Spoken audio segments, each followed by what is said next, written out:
7. Eugenia walked east in the direction of the rising sun, the accordion in her arms and her cat at her heels. The light of the world was gray. A low mist clung to the ground. Eugenia had no plan. She only knew that the accordion must be disposed of somehow.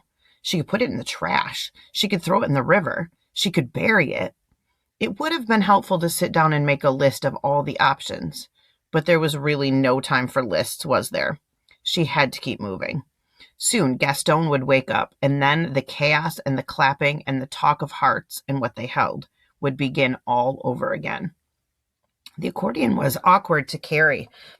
Also, it felt like it was getting heavier. Eugenia stopped. General Washington stopped too. "Meow," said the cat. "Everything will be fine," said Eugenia. "Order will soon be restored." She put the accordion strap over her neck, and the accordion immediately felt lighter, more manageable. Eugenia walked on. General Washington stayed at her heels. The sun came up slowly, burning away the mist. And then it appeared in its entirety, whole and shining and glorious. "Bah!" said Eugenia to the sun. She continued marching east. She shaded her eyes with her hand. The question remained, what should she do with the accordion? "Shall I burn it? Bury it? Throw it out to sea?" said Eugenia. "Meow," said General Washington in an approving kind of way. Eugenia, too, liked the way the words sounded. She said them louder. "Shall I burn it? Bury it? Throw it out to sea?" Truffles and butterflies and taxidermy and fleas, indeed. She would set the world to rights. "Burn it, bury it, throw it out to sea," Eugenia shouted. "Where are you going, Eugenia Lincoln?" someone said. Eugenia stopped. She turned. She looked around her. The accordion let out a wheeze of surprise. Eugenia saw no one. Was she having auditory hallucinations now? Had it come to that? "Up here," said the voice. Eugenia turned. The accordion squeaked. "I'm up in the tree," said the voice. Eugenia looked up and saw Stella, Frank's little sister, sitting in the branches of an elm tree. "Stella Endicott," said Eugenia, "what are you doing up in that tree?" "Thinking," said Stella.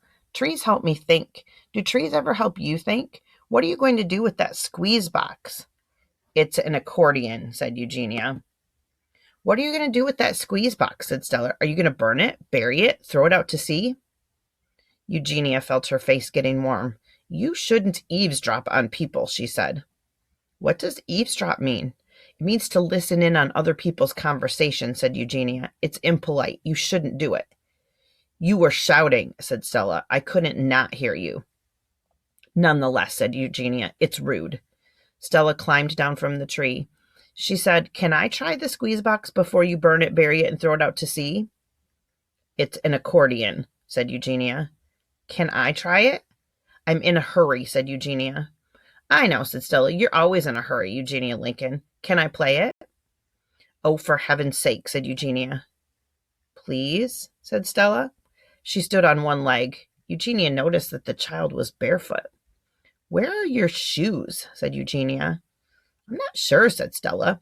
She looked around in a vague manner. "I think I left them somewhere, but it's fine. You don't need shoes for climbing trees or for thinking or for playing a squeeze box."